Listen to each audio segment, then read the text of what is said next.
Le chapitre 10 de Daniel nous introduit dans la dernière vision de ce livre qui se poursuit jusqu'au chapitre 12.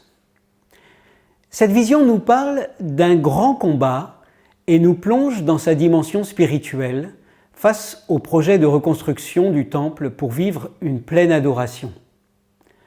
Daniel voit ce personnage céleste d'apparence humaine en vêtements sacerdotaux, dont les éléments rappellent ce fils d'homme de Daniel 7 ou ce prince de l'armée de Daniel 8.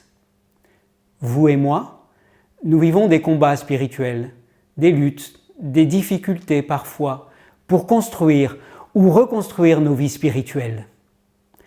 Ce texte nous rappelle que nous ne sommes pas seuls pour y faire face. Même si parfois, en levant les yeux, nous ne voyons pas ce que Daniel a vu, ce texte a été écrit pour nous assurer que Dieu, qui tient la destinée de l'histoire dans ses mains, s'est engagé en notre faveur. En relisant ce texte, j'ai été touché par la manière dont Dieu veut répondre à mes inquiétudes. N'aie pas peur, sois tranquille.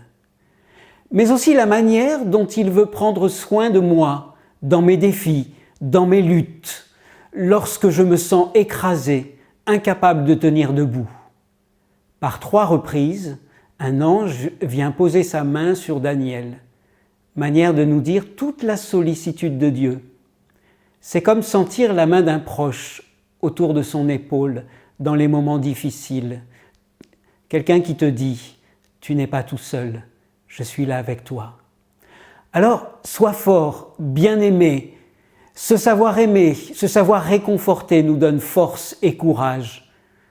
Alors, quelles que soient vos luttes spirituelles actuelles, le Seigneur est celui qui se bat pour son peuple. C'est celui qui nous redonne force pour nous aider à tenir debout, à continuer d'avancer et d'espérer. Bonne étude à vous tous.